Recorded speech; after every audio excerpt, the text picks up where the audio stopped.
Instagram's co-founders are leaving the social media network. It was acquired by Facebook for $1 billion in 2012. In a statement, they said they are, quote, grateful for the last 8 years at Instagram and 6 years with the new Facebook team. But we're now ready for our next chapter. Facebook CEO Mark Zuckerberg said that they were extraordinary product leaders. He also says that he looks forward to seeing what they build next. But the departure comes amid turmoil for Facebook. The company has faced intense scrutiny over its privacy policies and data usage. Zuckerberg testified on Capitol Hill earlier this year over misinformation and election interference on the platform. CBS News contributor and Wired's editor-in-chief Nick Thompson joins us now to discuss the latest. Okay, so Nick, I don't quite buy this. I mean, what is the reason why they're choosing to step down at this point? We know when WhatsApp was purchased by Facebook, those leaders chose to step down. So is this about Facebook getting involved here? I think it is. And it's not about Facebook getting involved. It's about the tension that has been building up over the last 6 months primarily. What happened was that one of the people who worked most closely with Systrom and with Krieger was pulled over to work on blockchain initiatives at Facebook. And then Facebook put a new head of product, who was a Facebook veteran, a guy named Adam Mosseri, brought him over to Instagram. And it sounds like, from what we're hearing, that it was difficult for Systrom and Krieger, who had run Instagram pretty independently, even after it was bought by Facebook, to suddenly be much more tightly integrated into Facebook. And there was some back and forth, and they said, you know what? We've made our money. We've built an amazing thing. It's time to move on. I get that. I mean, I don't fault them for that, but I'm just kind of curious. Who do you think is going to take over now at this point? Well, that's an interesting question, because my supposition would be either it's going to be somebody from inside of Facebook, or Instagram will kind of be rolled up, so it's more a product division inside of Facebook, and maybe Mosseri, who's currently the head of product at Instagram, the Facebook veteran, will just report directly to Chris Cox and Mark Zuckerberg at Facebook Central. So it's possible they don't even put a new CEO in charge of Instagram. They just integrate it more into Facebook.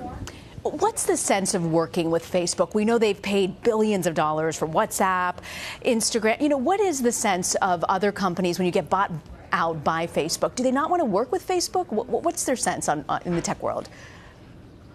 Well, it certainly makes it easier to leave your job once you've made billions of dollars. Totally. Right? You've got certain flexibility, so can't fault them for that. Yeah. Also, Facebook is kind of getting blamed in all of these stories, and oh my God, Zuckerberg meddling with Instagram.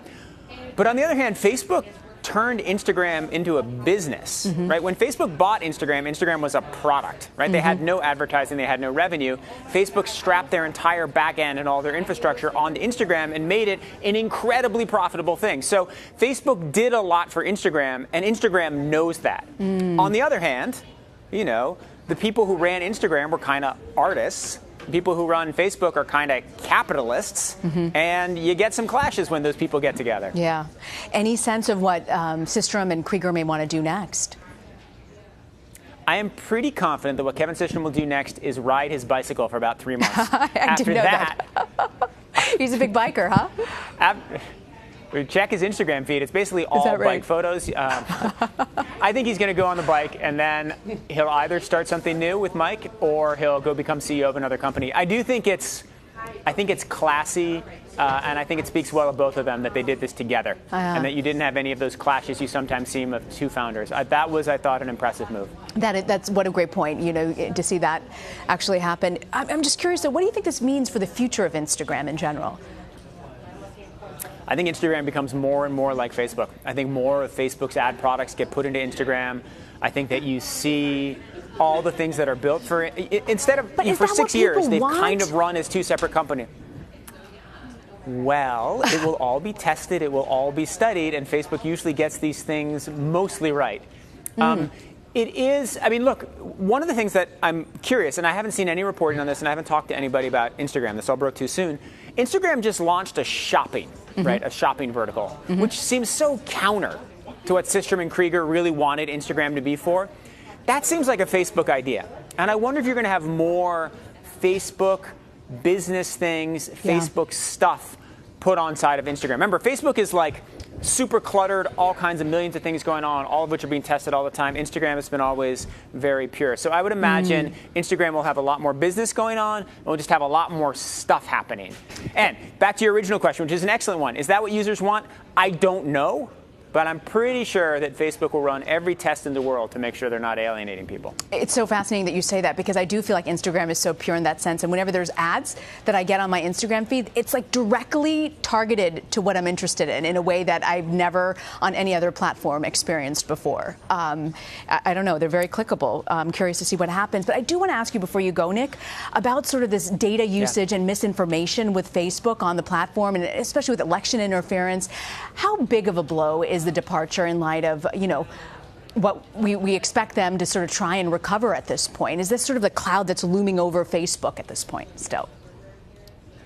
I think that they're kind of separate issues. Instagram was a pretty minor player in election manipulation, and Systrom and Krieger were kind of minor players within that minor story. So their departure doesn't have any real direct influence over that story. But where I think they do connect squarely is that there is a story, there is a meme, there is a sense that a lot of really smart, talented people are leaving Facebook. Right? If you look at the number of executives, from Alex Stamos to the founders of WhatsApp to Colin Stretch, right? And we don't know the circumstances of any of these people. We don't know exactly the circumstances, but a lot of talented and very senior people have left Facebook.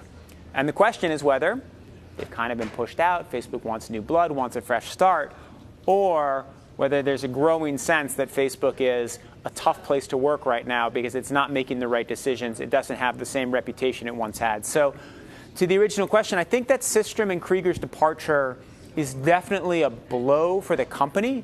It's definitely, you saw the stock drop 2% when they announced their departure, but it's not specifically tied to the privacy Russian manipulation questions that started the whole maelstrom around Facebook. Nick Thompson, grateful you could join us, Nick. Thanks so much for having me here. You bet.